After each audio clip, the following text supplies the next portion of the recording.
lên nằm phang vai mi ra lên suy ngã ném tu cất tông sự mà sẽ cất về lật khoan sai tình vinh thiên chúa lưng lên tin tình ra yên để suốt ô gấp đẹp khoan trinh răng lên chúa giải tình đúng rùa tên căn sự đừng ai đâu tên đừng nằm xe tập hắn lâu tập đến cuồng dài tình gần thiang hi qua về là chỉ dấu ông hiền cả riêng lâu nhưng lên tin kín sự quỳ tu răng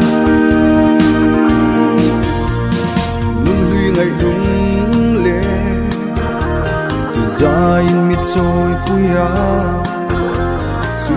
lên nên tình tua đan mi giữ ý chí nâng cái kia ngã bên ông tên ông rình là chú ní dâng tiền cô suy ăn sinh nông ô bất biệt khoang trinh răng nên chúa giải tình đừng vô tên căn sự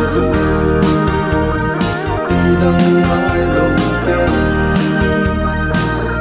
lúc nằm xe tập hắn lâu tập đến cuồng dài tình gần thiang hi qua về là chỉ dấu ông hiền cả riêng lâu nhưng lên tin kín sự bị tu răng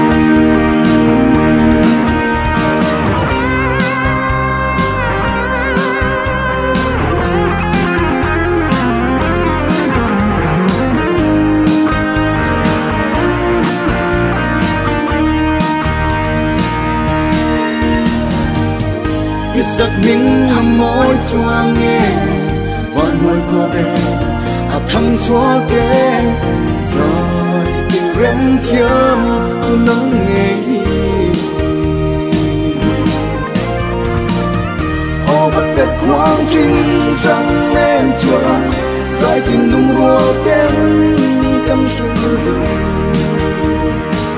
đừng ai đâu tên đừng nằm xe tập hắn lâu tập đến cuồng dài tình gần thiang hi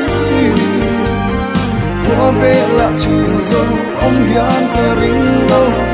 đừng lên tin kín sự quỳ tu răng ô gấp biệt khoang trinh răng nên chúa giải tình đúng rùa tên căn sự đừng ai đâu tên đừng nằm xe tập hắn lâu tập đến cuồng dài tình gần thiang hi qua về là chỉ dấu ông hiền cả riêng lâu lung lên tin kín sự quỳ tu răng